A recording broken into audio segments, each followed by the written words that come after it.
Hello, this is WUPX 91.5 FM HD1 Marquette. This is the Jack and Dom radio show. Just want to let everyone know that the opinions said on this show do not represent the opinions of this radio station or the university. And if you so choose, you're able to get the recording of this show on Amazon Music, Spotify, and Apple Podcasts. We're also now on social media, so if you so choose, you can currently find us on Twitter and Facebook. Just look up the Jack and Dom radio show. That being said, good afternoon, everyone, for our last show ever, at least with me at the helm. I don't know. There we go. At least with me at the helm, because I'm going to be graduating in a few weeks, and did it at least in a associate in general studies, but I will take a break and then probably finish out for my bachelor's. But when I am finishing out, I'm not going to come back because I'll definitely just be really, really, really part-time at that point. And I'm also tired. It's not because of snow. But anyway. All right, let's get into it. Well, how was your Thanksgiving break? It was great. Great. Thanksgiving is always an exciting time for me. Thursday afternoon was a bit disappointing, but I've come to expect it over the years. Another Lions lost. We'll talk about that soon. I'm officially 21 as of today. So yes, happy birthday. An exciting day for me. We'll celebrate my birthday on the show, our final show, your graduation. It's going to be a fun-filled episode, I'm sure. You know, in 7 days, it's going to be my birthday as well. Woo! Happy, what is it now? 30. The big 3-0. Yes, I am an old student. All right. Now, we got a lot to talk about. Yes. So I want to jump into your very hotly contested list. Okay, because people were very critical of my NMU sports tier list that I made. I make it every semester. And it's a lot of fun. And I had a lot of comments on it, too.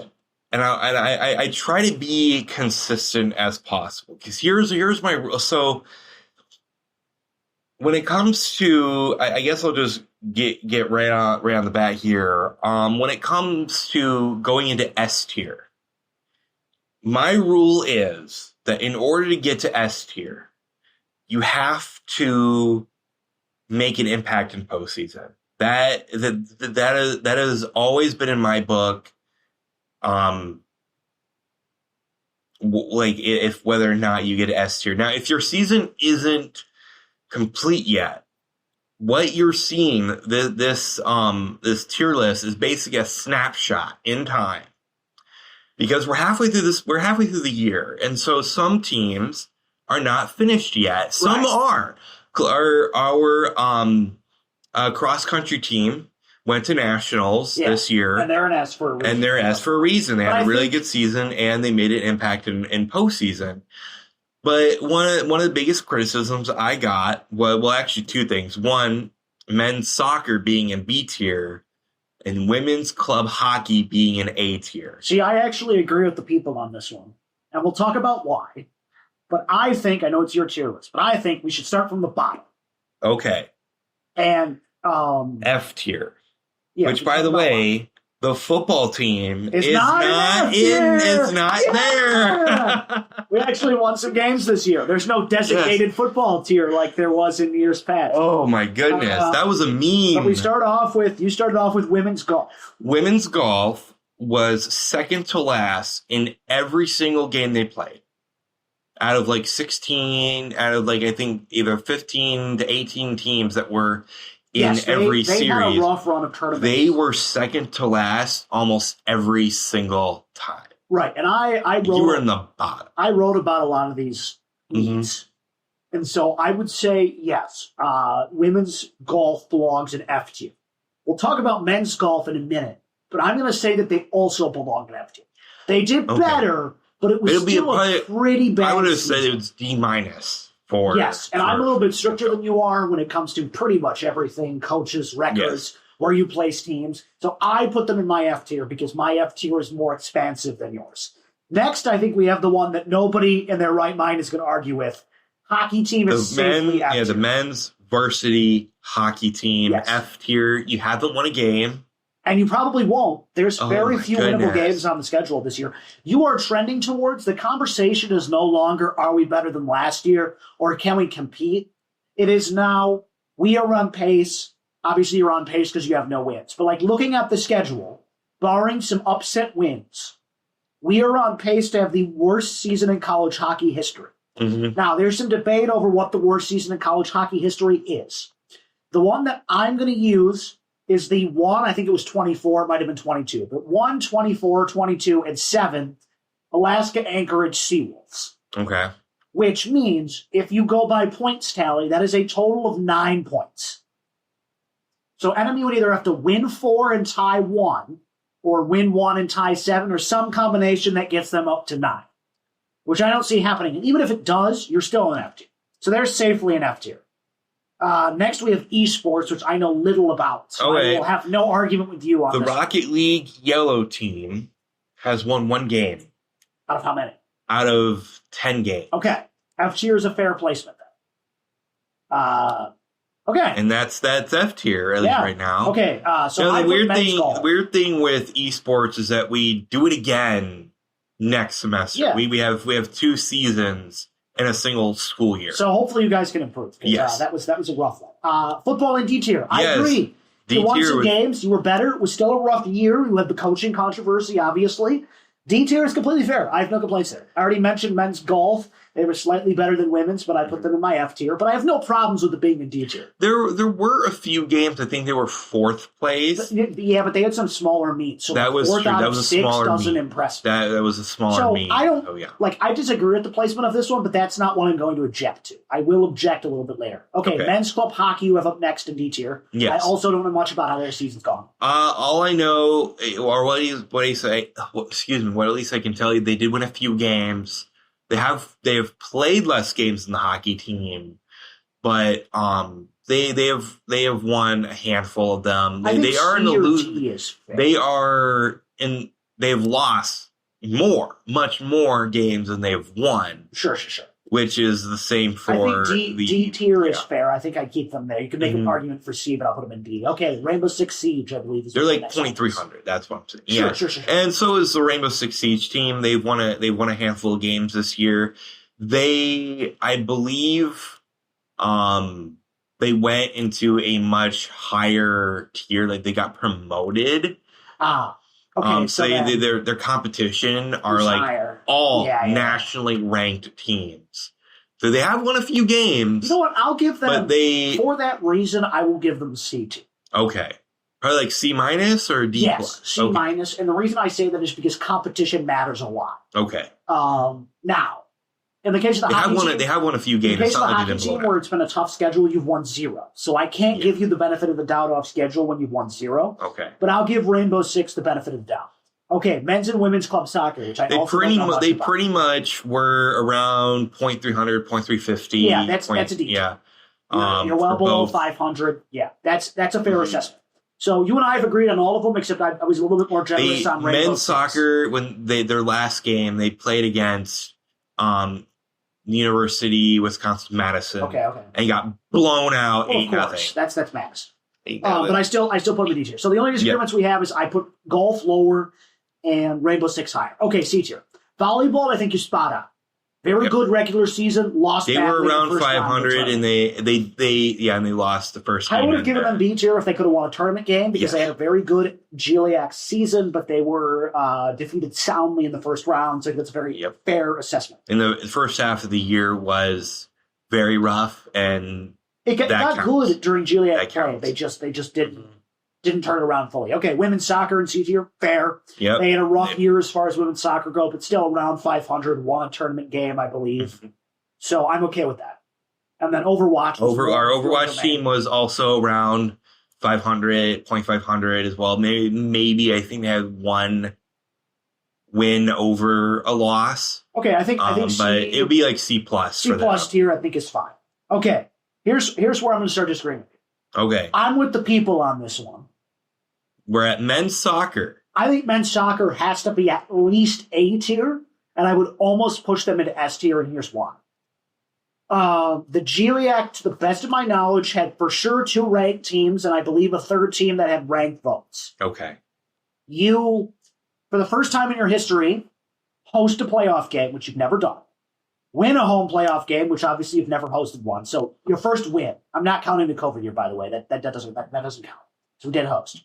Okay, so you win that. You win the tournament against one of the best teams in the country. They were ranked, I believe, in the top 15 at multiple times. And you lose 1-0 to a top 20 team in the tournament in the first round. I think if you make a national tournament, unless you get blown out by like 50, you have to automatically be an A team. S tier, fine. You didn't win in the tournament. Now, you could put them in S tier if you were comparing it to past soccer teams, but I'm just talking about overall success. But I think if you make the playoffs... But their regular season, though, was rough. Like, they squeaked by a bunch of games. They squeaked by a bunch of wins that they had. As someone who was at those games, I will disagree respectfully because... Their first game in the GLIAC was tied, and then they barely won these games. As someone who was at those games... And then lost the first game of the postseason. But as someone who was at that game, they should have won in regulation 3-2, but because you're not allowed to use VAR, there was the controversial offsides call that should not have been an offsides. So they should have won that in regulation. And then the other 2 games were against nationally ranked or at least ranked vote opponents. And so you're always going to play close. So I give them A tier because I think making a national tournament is automatic criteria for A, especially since they played well as a heavy underdog in the tournament. I give them A. I'm with the people. If I were doing plus or minus, it would have been a B plus. No, I understand it. But I give them a solid A. A minus A. Okay. Because I care way more about how you do in the postseason tournament than I do in the regular season. Mm-hmm. Like, you finish second to last and you win the tournament, you're getting an A. Because that's all that matters. Regular season just determines which team is out, so you can't be last. And then who's hosting. But all that matters at the end of the day is whether you win that and whether you qualify for nationals. And I think qualification for nationals is an automatic A. So that's where I'm going to put them. So that's my only major disagreement with you so far. Women's rugby, I believe, is up next. Women's rugby, they won significantly more games than they lost. They've only lost a handful of games. Is their season over yet? I believe it is. The thing is, with both men and women's rugby, you guys need to publish your postseason results. They are nowhere to be seen in regards to anything regards postseason. What's the name of their team again? I don't know. You'll have to look up. They have a special nickname. They give themselves special nicknames for rugby. I don't understand the tradition behind that. But in October, they played UW Lacrosse and advanced, and then they never. They went to the semifinals. Okay. So I give that. Where did you find this? Their Instagram. I'll give that an A because I don't know what happened in the national tournament. Okay. Oh, here's a website. Let's see if I can find it. Yeah, some of these are post hard. Some of these are hard to find. You guys got to make it hard to find. Yeah, rugby has always been hard to find, and I don't know the name of the women's team. They have a special. You're right. They have a special name. Well, you're looking for that. Another, which I might have to amend this now that I'm giving new information. It's the North Stars. Okay, let me look. Keep talking. I have our second Rocket League team, our green team at B tier, because they also were around 0.750, somewhere around there. But they lost their first game of their postseason. So they didn't get anywhere.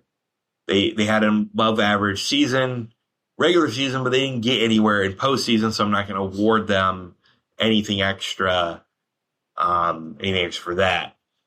Now for A tier, I have actually a handful of teams. Okay. I'm going to chime in here. Okay, go ahead. Women's rugby, like a B-ish. They lost to Platteville to kick off the playoffs, and then they played Tech, and I don't know what the results are because they didn't say. So yeah, I'm in agreement. Rugby could be in a higher tier if there was clearer communication about you guys what's going on. Yeah, get us. I know you guys have a social media manager because you guys have someone. So we'll put them both in B tier because I just lack, or TBD tier if that's a such thing, or I think there should be a TBD tier, by the way, and that's where you would put hockey. But I'll put them in an IDK tier because we don't have enough information. Okay, carry on. You were talking about men's and women's basketball. The season is just getting started. They're starting hot. A so far, I agree, but that's also the TBD tier. And I think if we ever made another tier list, we'd have to have which would be at the end of the school year. I anticipate some of these teams be higher or even lower. Is this is the next one wrestling? Yes, our women's wrestling team is nationally ranked, and yeah, I think AT is a good has won most of their games, I believe, with the exception to Grand Valley. Yeah, they've won most of their meets. I'll say A tier with a caveat because it is their first year of being an actually NCAA sanctioned team. Mm-hmm.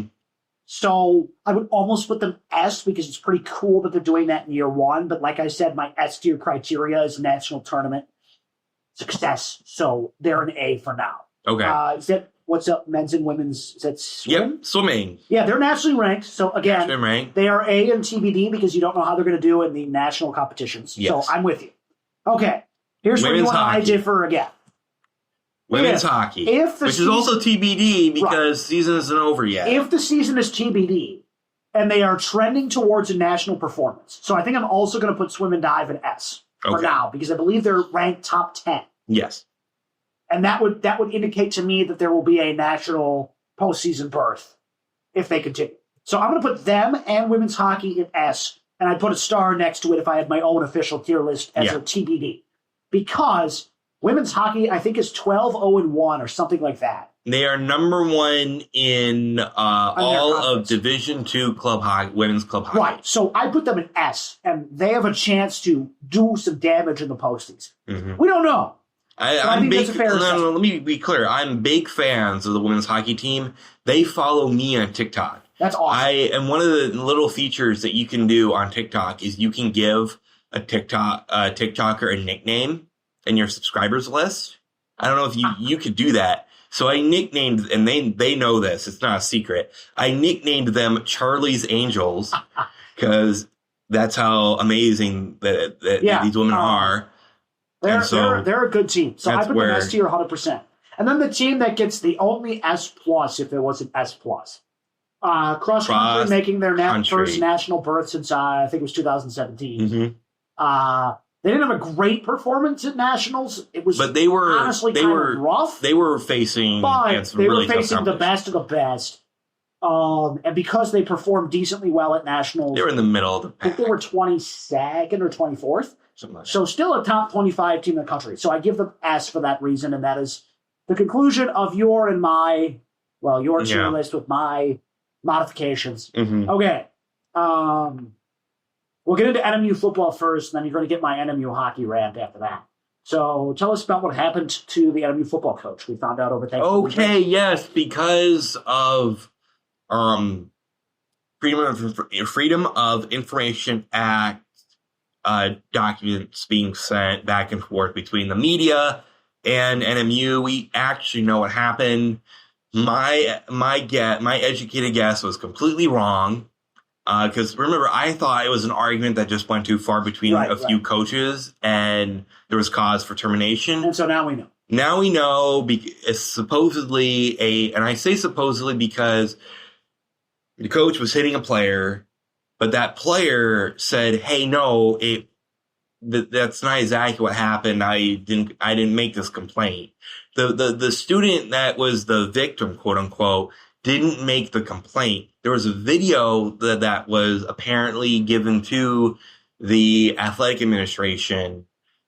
That was from there that the determination was then made to put him on admin leave. Right, and then decide from there. So I guess what I'll say, I want to keep this one short since we're talking about today. But it's good to get the information out there on what happened. Circumstances are obviously controversial, but I mean, at the end of the season, Shane would have been gone anyway, without doubt. So that probably played into the decision-making a little bit, I think. Regardless of what happened, we're glad that the administration made the decision that they thought was best. And we will trust that they did. I do want to add some I don't know if I would call this insider information. This is off the record, so I will not reveal who I was talking to. But I did talk to someone who is part of the search committee. There's a search committee. Have they? I assume they've started looking. They have started looking weeks ago. Yeah, I think.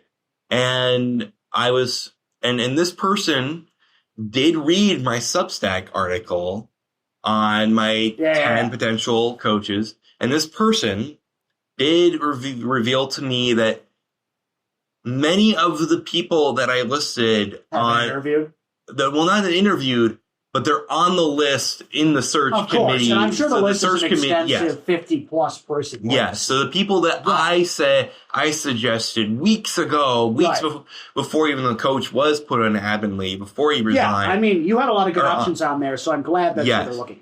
So we'll see what happens there. They ended on a high note, so if you get a real quarterback in here and a good coach, maybe you see something happen. Mm-hmm. Okay, speaking of rough football. I do start with a little positive because we're doing Michigan first. I want to revel in this just a little bit. You got your first conference win. Congratulations! It's like clapping for a baby. Oh, you started walking. Oh, you cannot gaslight me into not being happy about. You made a Big Ten team that also only has one conference win. Oh, stop it! You're so cute, Michigan. But hey, you can't say because you were ready. You were so ready to say winless in the conference. But you still had your worst season of all time, and that's good enough for me. You have never had. It was bad. This is your worst ever. I have a very dry throat. So, I mean, kudos to you. You won a game against bad team. Here's the great part. I know. You won a game against a bad team, and you almost gave up. I think you gave up. Might have been the record, actually, for most passing yards by a freshman. Probably. So you won and still managed to look bad. Yeah. Now, couple comments on that game. I didn't watch it. I was just reading about it after the fact. There were times where I was like, go, go, go, go, go, go. I didn't even watch the Michigan game because I had some issues getting up here, and so I needed to focus on the road at that time. Did you listen to it on the radio at least? Not really, because I couldn't get radio coverage of any of the sports games. I couldn't find the correct FM radio for sports in Marquette because I don't actually think we have a dedicated one except for NMU Sports on 100.3. Okay. Neither here nor there. Point being, I didn't watch either of the games. What I did read about, though, and when I looked at the stats, a couple interesting things that stood out. One, MSU's defense stepped up when it mattered, despite giving up 28 points. Yep. I have a feeling your new head coach, which we're going to talk about in a second because you have hired a new coach already. You pretty much announced him as you fight. No, I know. It's kind of weird. It's like... We'll talk about that. Okay, so you won your first game. You started the redshirt freshman Milojevic, I don't know, who I feel like you should have been starting all year because he's looked miles better than Aiden Childs in every game he's been in. And he looked great against Merritt. So I give you credit there. Yeah. You started the right guy and you look better. Okay. I am a Michigan State hater, of course, because I'm a Michigan fan. Yeah, of course. But this is beyond the sport. This is me feeling like something has been wrong. I do not like it when you are on the brink of firing a coach. It is one thing to go out, interview candidates, to talk to people. Like, that is all good and fine. But I think it's a little bit shady and a little bit disrespectful, and I think downright wrong. When you have a coach currently employed and you hire the new guy before you officially announce firing the old guy. Yes, I understand Jonathan Smith was fired when you started 0-4 or 0-5, whatever. That's good and fine. NMU did the same thing. Shane was gone at the beginning of the season when we started 0-4. Yeah. Great, cool. No problems with that. However, I think it is a bad idea and a bad precedent to set, especially for MSU, who has a new athletic director as of, I believe, last year. It might have been the year before, but relatively new, to say, we're hiring this new guy before your fight. Yep. Do you know what that's called in relationships? What? Cheating. Right. I understand. Cheating. I understand that Jonathan Smith was about to be fired. I don't know if they meant to release the information about Pat Fitzgerald's hiring before it or not. Yep. But the bottom line is the news got out before you fired Jonathan Smith. And that I have a problem with. I wanted Michigan State to higher fair state. He will likely go to D1, but not to Power 5. Oh, okay. So I think that's dirty. Beyond that dirtiness for Michigan State's administration, which, by the way, they also it was previous administration, but MSU has had problems with different scandals. You're hiring someone that was involved in a scandal. Well, that was acquitted. He was acquitted. We'll get to that. But my point being, this is not the first time a Michigan State administration has tried to cover things up and done so poorly. Yep. Mel Tucker, it happened. If you want to go back even further, I'm not Larry Nassar. Right, Larry Nassar. That's even fair. under different administrations, Michigan State has had an ongoing problem with this, and I think that needs to be addressed. Yes. I'm saying this outside of the sporting world, outside of the I hate Michigan State, I want them to lose every game. That's totally fair. Like, this isn't the same level as those. Like, there's no assault, obviously, but I think it's a different. Disrespect thing. It's a different an inappropriate handling of a situation. So I think Michigan State needs to do a better job of handling, whether it's coaching changes, assault scandals, whatever, handling them more appropriately. I think it's a different arena. It's a different people. But you can't have this ongoing trend because Penn State had a similar problem to this in the past. Like, you can't do that. Okay, speaking of your new coach, Pat Fitzgerald, the former Northwestern coach, had some good years. He got to Penn State to the Big Ten championship game, I believe, once. However, has been out of coaching for over a year and had losing seasons each of his last 3 seasons. Mm-hmm. If you're Michigan State, I don't hate it, but I think you could have done better. Because the number one thing that Michigan State needs right now is winning culture. You brought in a guy in Jonathan Smith who kind of wanted Oregon State, but not really. Yeah. You were nationally ranked, but you weren't anything special. And it was also in Pac-12, so I take that with a grain of salt. And then you bring in Pat Fitzgerald, who I think maybe had a ranked team once. And then no, it was a few times. But it was always going back and forth. They were back and forth. They were a lower-level ranked team. I think maybe twice they were ranked. Mm-hmm. But the time they made the Big Ten championship game, it was like a 46-7 demolition Ohio Well, State. yeah, Ohio, yeah. And I understand those Ohio State teams were dominant, but that they were not close to competing with the Blue Bloods in the Big Ten. And I think you could have gone out there and got someone from a non-Power 5 team that had more of a winning atmosphere, record, culture, whatever you want to call it. I'm not worried about the acquitted scandal. I don't think that's an issue that everyone's making it out to be. I think it's an okay hire, but I think you could have done better. Speaking of doing better, I've been wanting Sharon Moore fired, as we've talked about on this show, since the beginning of this year. And he won't get fired this year. He'll probably get fired midway through next year when we inevitably slump our way through another mediocre season. But this game, I knew we were going to lose this game. Like, last year I thought we were going to lose. I was pretty confident, but, like, there was a sliver of hope in me that maybe we could. Yeah.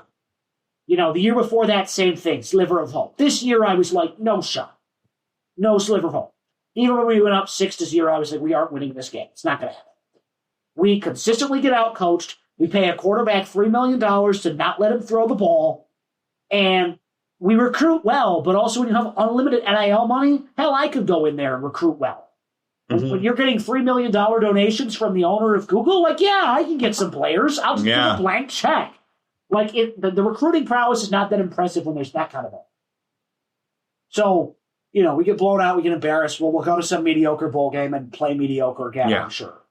You know, we're not Michigan State, we're not a dumpster fire, but I'm not happy. And I hope we make a change at the end of this year, especially if we lose in the bowl game. I know we won't. So I'm hoping next year we start fresh. I think a lot of our guys will stay. Money talks, even through a coaching change. A lot of the best coaches like Lane Kiffin are gone, but I'm sure there will be coaches at the end of next year looking for new homes that you could consider hiring. So I hope that's something we do. But ultimately, rough end of the season. It's basketball season for us both. Both of our teams are nationally ranked and succeeding. So I'm ready for basketball. Okay. I kind of shifted in college D1 world. I'm going to shift back to the D2 world. Well, before we do that, it is the bottom of the hour. So if you guys are just joining us, this is WUPX of 91.5 FM HD1 Marquette. This is the Jack and Dom radio show, the last Jack and Dom radio show. Jack, go ahead. What did you want to talk about? Okay, it's my weekly NMU hockey rant. Here we go. Well, I do want to make this short because we do want to. It won't be too long. Okay, yeah, we want to get some final words. Okay. as I said earlier, you're getting to a point where you are one of the worst teams of all time. Yes, I understand you're 0-16. Yes, you have 2, 4, 6, 8, 10, 12, 14, 16, 18 games to go. Mm-hmm. So you're basically at the halfway point. But you are a dumpster fire. To put it bluntly, you are a dumpster fire. It is so bad that Macy Ratings has a second to last place. And last place is Mercyhurst. You can look up who they've played and what conference they're in and stuff. But if I had to venture a guess, Mercyhurst tied their most recent game in 3 overtimes, 1-1. Everything else is all. So they're in a terrible conference, by the way, compared to us. They got blown out against Michigan. They lost to Union New York, who's actually a solid team. I didn't know that. Lost to Holy Cross, which is a solid team.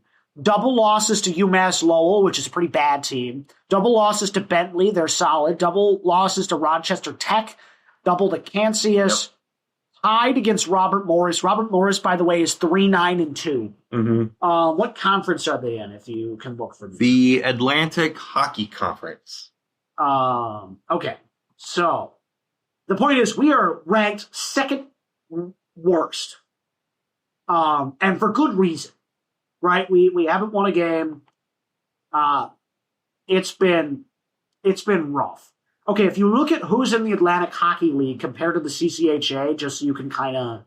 Yes, the Atlantic Hockey League has teams like Holy Cross, Holy Cross is Air Force, their best team. Air Force and Army are also in this conference as well.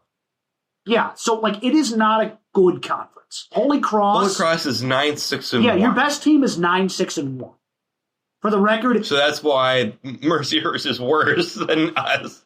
Right, so they are in a terrible conference. The CCHA is not that bad.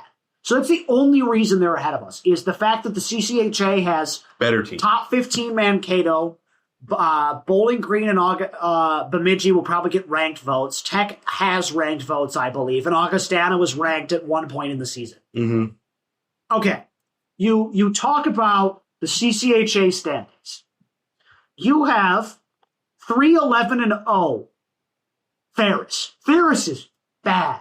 Yep. Has 2 CCHA wins, and not against us. So they'll probably pick up 2 more when they play us. Mm-hmm. That's at Ferris. We're not favored to win any game. Right. Lake State, another bad team. 5-10-1. We're still not favored. Lake State is 2-8-0 in regulation and 0-3 in overtime. They're sitting at 9. Everybody above that, St. Thomas is always a threat. They've only played 7 games. Augustana was ranked earlier this season. Tech was also ranked earlier this season. Bowling Green and Bemidji have ranked votes, I believe. And Mankato's one of the best teams in the country, hands down. Yeah. And then you have 0. 0. You are 0-16-0. Not even a tie. No, you technically had one in overtime loss against Colorado, but it's out of conference, so it doesn't count as an OTL. You don't get the point. So it does not count. But it counts as a loss even on the... it counts as a loss because it's not a conference game. OTLs are marked separately. You get a point for them when it's a conference game, which it was not a conference game. So you are on pace to have, even if you turn it around, one of the worst seasons in history. We're not picked to win any games. You might upset 1 or 2, maybe 3 or 4. Still would be one of the worst in history. You go back to last year. Last year they had the excuse of the new players, whatnot. Last year they went 5-27-2, which they went. That is, I believe, the worst in the history of NMU hockey. And we're on track to get even worse. For the record, they won a shootout game against Mankato. And won a second time against Mankato. They swept Bemidji. They won against LSSU and OT. And they took 8 rounds of a shootout to beat a bad Ferris State. Mm-hmm. And you beat Alaska Anchorage, who is also a really bad team. Yes. So you are now sitting at, in 2 years, 5-43-2. You heard me right. That's a lot. 5-43-2. Which is getting up there with a certain Alaska Anchorage. Yeah. Who is widely regarded as the worst team all around, and for good reason. They've been bad for years. If you look at UAA, who by the way is 3-9 this year, so they're already doing better than we are. They went 6-23-5 last year, so just better than us. Mm-hmm. They were 15 wins in 23. It's not like 24. You can go Division II in hockey. There isn't a Division II. They were 8-19-1 in 22 and 23, so they've been bad. But they are better than us this year at 3-9-0. Yeah. Now, I mean, they beat Briarcrest College 15-0, so take that with a grain of salt. But here's who they beat. You ready for this? The supposed worst team in the country, like widely regarded as the worst program. Lost to Bemidji pretty badly. Lost to St. Cloud. Beat Denver. Beat Bentley once. Beat Stonehill. Lost to Brown. Got swept by Holy College. But that's still much better than what we're doing. Like, we are that bad. Mm-hmm. It's just disheartening. They're not getting better. You watch the team like I did last night. Sure, it was a close game, but Minnesota State had chance after chance after chance. Kudos to Graham. He had a pretty good game, actually. Yeah. But you are passing the puck, and it is just flying across the ice. How empty is the arena for these games? To be fair, the last 2 games were over break, so very empty. But in general, it's still pretty full. Okay. And I find that crazy because I get paid to watch the games because I'm working stats. If I wasn't, I wouldn't be at any. So I can't do it. But here's what frustrates me is the fundamentals go wrong. The power play that you're running is embarrassingly stagnant. You get like 2 shots of power play. That's not acceptable. Yes, I understand him. I was talking to my boss, who's a former hockey player, who has a lot more knowledge of the game than I do, and has formerly played for NMU. A lot of teams run what's called the umbrella, where it's like you fan out, you got 4 guys in kind of an umbrella shape, and then a 5th guy towards the back, I think. I'm not entirely sure. And you spread it around, you get open looks. Yes. NMU does not run that system, and that's the dominant college hockey system. NMU runs a very different system, but NMU's system just looks stagnant. Whatever they're running just doesn't work. They switched it up against Mankato, worked a little bit better. But the problem is you're seeing guys slip on the ice a lot more than they should be. Like, consistently this happens. You're seeing guys with open looks on net just shoot it way over, like not even close.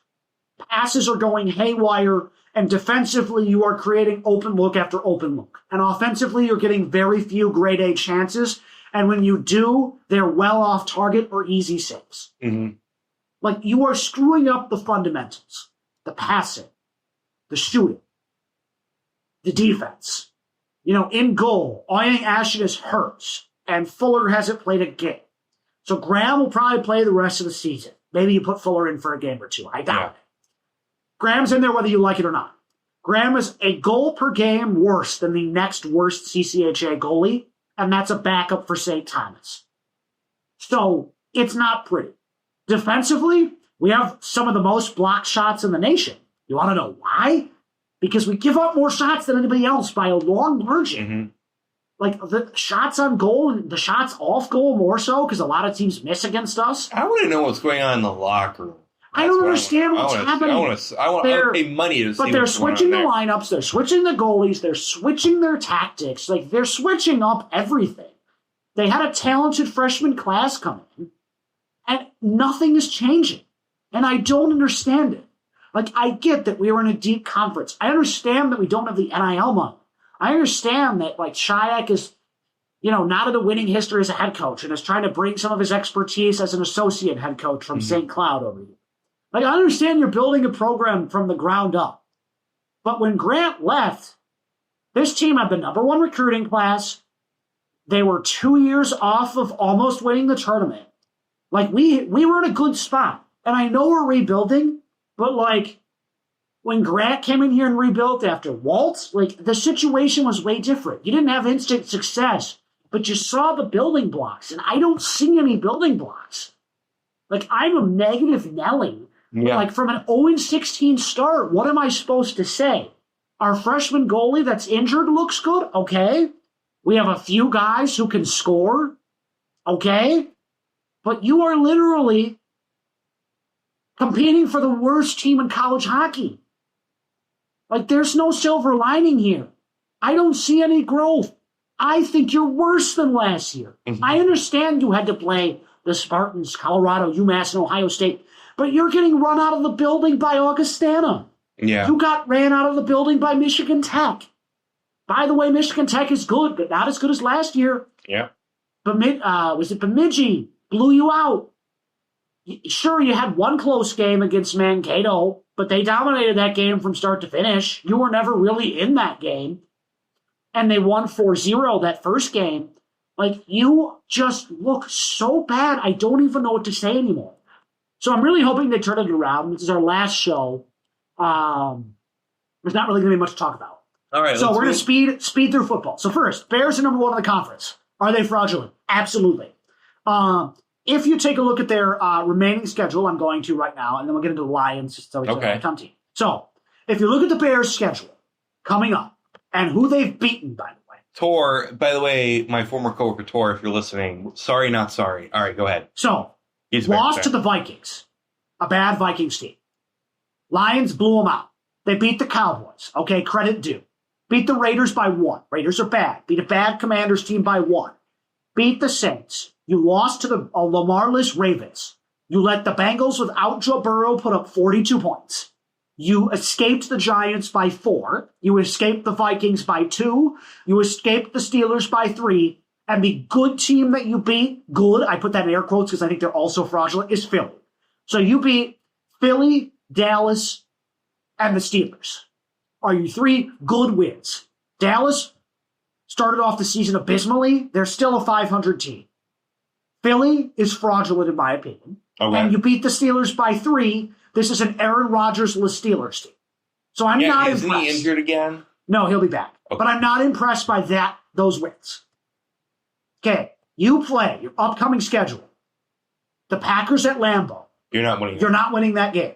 The Browns. You will win that game. But I think it's going to be closer than people think, especially if Shedeur plays. Packers at home.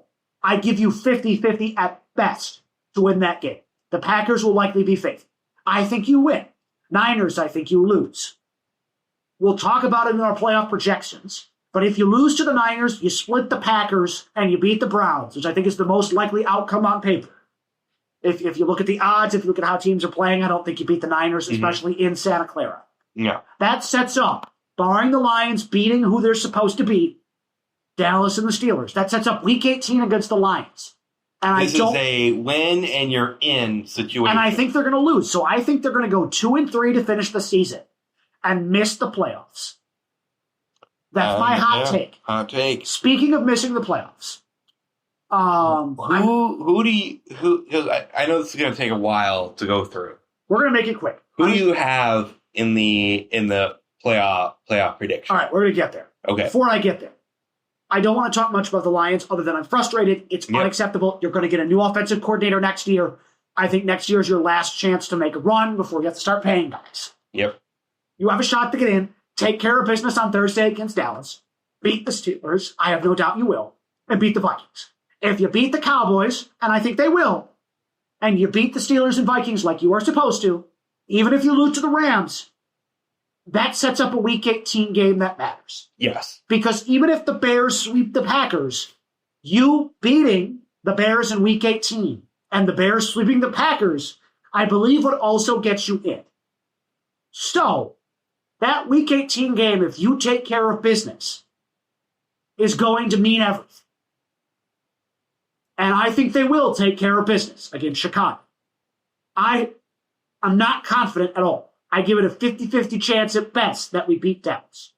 But if you do it, if you kick it into high gear, if you figure something out on offense, the possibility is there. I don't want to dwell on it more. I'm frustrated. I'm angry. We all watched that game. Green Bay fans are rejoicing. We're angry. Green Bay is like, oh, we beat you. We're a good team. I'm like, no. You beat a dumpster fire that makes you one step above dumpster fire. You're the dumpster without the fire. You're the garbage can that just got a new liner. You're not that much better. Okay? Yeah. Okay, so let's talk about the playoffs. Yeah, let's I have Detroit winning that Week 18 game. So we're gonna go bottom to top because I think that builds suspense, and then I want to go through matchups. So Detroit, bottom to top. Yeah, Detroit is the 7th seed, I believe. You and I agree. Yes. Here's where you and I start to differ. 11-6 San Francisco 49ers I have as the 6th seed. I have San Francisco going 12-5 as the 5 seed, while I have Seattle going 12-5 as the 6. My brother is probably at school not tuning in, but he's a Seattle Seahawks fan as a secondary team. We both pick NFC West teams. Mine is Arizona. Yeah, they're well out of the playoffs. But I have Seattle at 5 with a 13-4 record.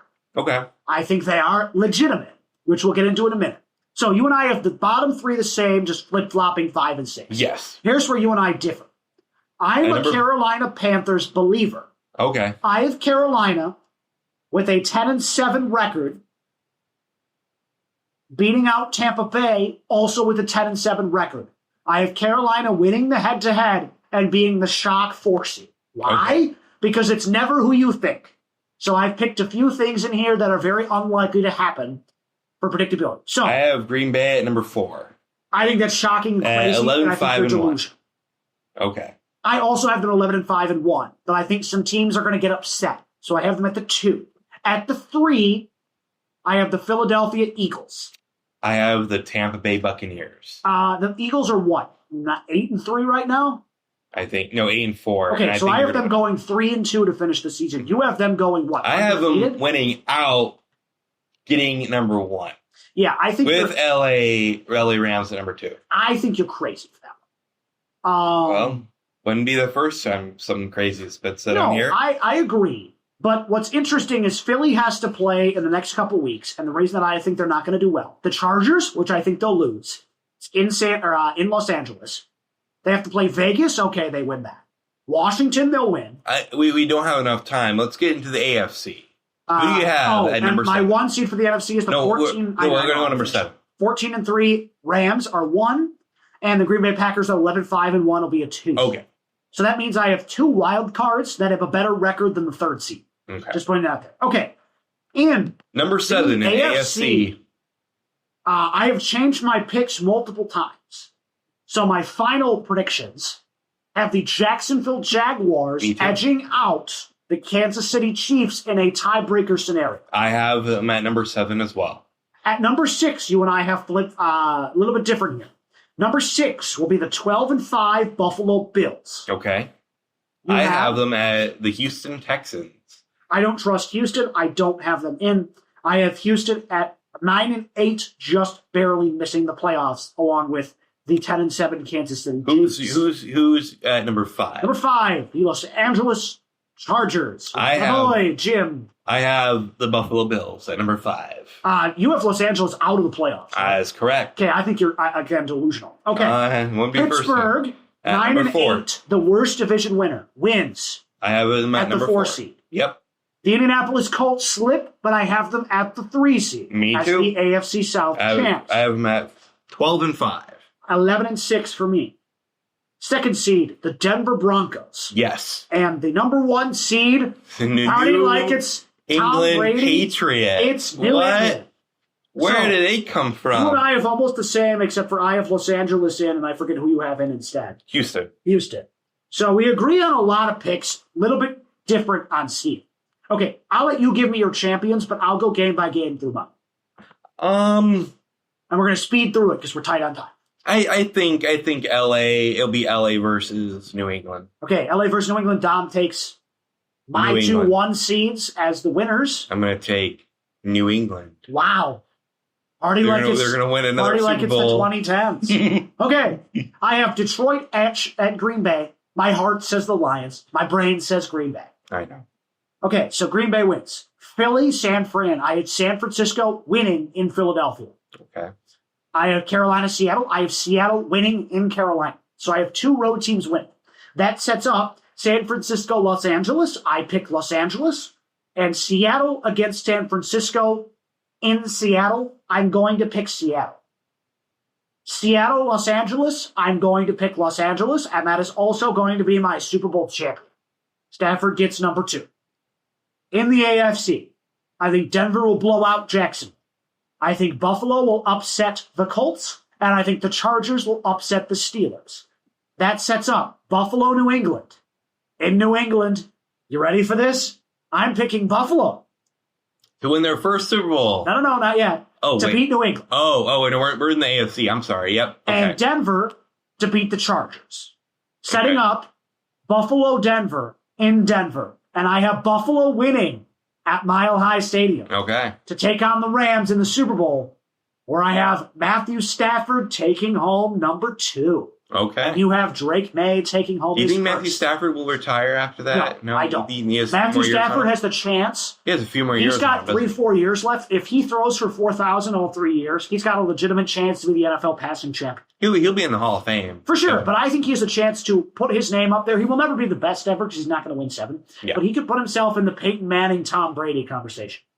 Okay. Peyton Manning, no. Tom Brady is a whole other. No, I think in the Peyton Manning conversation. So. I think Tom Brady and Peyton Manning are on the same level. No, I think Peyton Manning is a more talented quarterback. I think Brady had a better supporting cast and a better coach. No.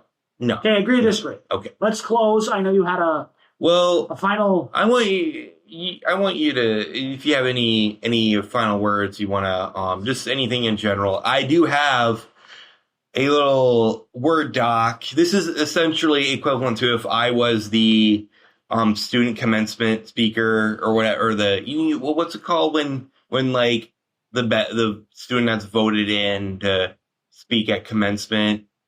Do you know what it's called? Yes. So you've kind of given that. Okay. Yeah, this is my equivalent of that. Okay, I'll do mine first and I'll do yours. Sure. I'm very grateful for the great 2.5 years we've had on this show. We've had the highs, we've had the lows. Oh, yeah. A lot of lows, but we've had some highs. I've had some ridiculously bad hot takes and some ridiculously good ones. Especially the Pistons starting 2-1. I said, it's going to be a good year. And then they lost like 25 straight. I think it went up to 28 or something. And then I've had great hot takes. Like I said, Michigan was going to win the Natty, jokingly. And they did. So it's been a great 2.5 years. I'm very grateful for the time we've had together, the relationship we've cultivated, the show we've created. Mm-hmm. I wish you well in graduation and in life as a whole. I'm very thankful for our time. I'm looking forward to celebrating both our show and my 21st birthday today. And I look forward to you having a great 30th birthday in a couple of weeks. Let's end the semester strong. I hope your graduation goes well. And thank you again for a great 2.5 years. I'm really going to miss it. I'm going to miss it. All right. What do you got to say? Well, I guess just to start off, I'm glad to be part of a show that gets to talk about our sports teams that don't get a lot of conversation. They don't get a lot of coverage. I've had people come up to me, like especially on the club teams, and they sometimes have said that, yeah, even though we might not agree with everything that we said, at least we're talking about them. So no one talks about them at all. So yeah, they're very undercovered. When I came up here, I was working at a job I actually liked. It was a phone repair shop in Lansing, but it was in the middle of COVID, and I wanted to learn something new, and so I came up here for computer science. Unfortunately, that ended up not working out for a wide variety of factors, including that one of the professors passed away right in the middle of the semester. Rest in peace, Jeff, if you're up there listening. But another great thing I think that happened coming up here to NMU and to Marquette, just in general, I got to meet Eve, who would eventually become my girlfriend and fiance, and we're getting married in a few months. Something that meeting someone very, very special to me. Mm-hmm. Something that I'm definitely grateful for. I'm also thankful for, just all the people here in general. I had a great experience living and working here. And thanks to NMU, I was able to, properly experience being with and interacting with people that are much more tolerant, much more sympathetic to others, to other people that just aren't them. And so I'm really, really grateful for that, to have that opportunity. Because in principle, like, I support, I'm more left leaning in principle, but I never really had that opportunity to experience it or, interact with different people. So I'm really, really, great for that. I'm also grateful for all the sports stuff that has happened here. Here at NMU, we can be a small enough school where, everyone can kind of get to know everybody reasonably enough, but also big enough where if an opposing team shows up and we all show up, we can make a lot of noise and have an impact. At the time of me being here, we have hosted 2 Division I schools in the Superior Dome. The first time being at Michigan State with the showdown at the Superior Dome basketball game. That was an amazing experience, considering that I was that was my first game being a interim team manager.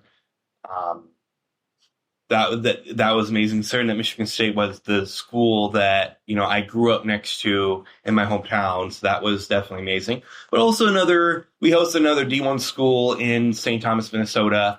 I got to video record the highlights for that game for my TV station and do an interview with their opposing head coach, because at the time I kind of had like a silent protest against the enemy football team. If they weren't going to win a game, I wasn't going to interview their coach. Until they won a game, I wasn't going to win. You never did. So I never did. I went out and sought out the opposing head coach to interview. They were actually pretty stoked about that, because even for FCS schools, they don't have as much attention as you think they would. I also got to see Coach Matt get his 100 wins as an NMU basketball coach. If you remember that last year, I do. That was a very big. That was exciting. That was a very big deal. Definitely nice to see. Also winning the GIAC. GIAC. I've been pronouncing it wrong this whole time. Is it not just the GIAC? GIAC. Yeah, I've been pronouncing it wrong. Anyway, continue. And if you went in front of the Vanderbilt Arena, the hallway, right, where we have all the plaques of all the times we won conference and nationals, we installed our 2025 conference tournament winner banner or picture. Yeah, I'll say this: in your time with the team, it's gotten a lot fuller in that room. Yes, and I am in that picture, and my name is on there. So that I wanted to make sure. Yeah, I wanted to make sure I was in that team photo. Absolutely. Those 2 photos, so I was on there. You've worked with them for a while. Also, I think just in general, some free advice I do want to give to students, because I've been around the block a little longer than everyone else. Especially to the men out there. I've always told people, be cordial, be receptive, and don't try to score more. And I think if you follow that, I think interactions with women are going to be a lot better, because I know that's been an issue for a lot of men lately. But also, if you are the kind of person, keyword kind of person, that wouldn't let your daughter date, then there's something that you need to change in yourself. I think that will definitely, that's some good advice.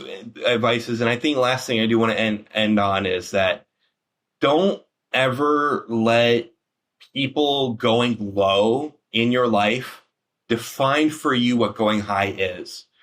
You need to do what you need to do in life, and in the conflicts that you will see. So I greatly appreciate. That's kind of all I have to say.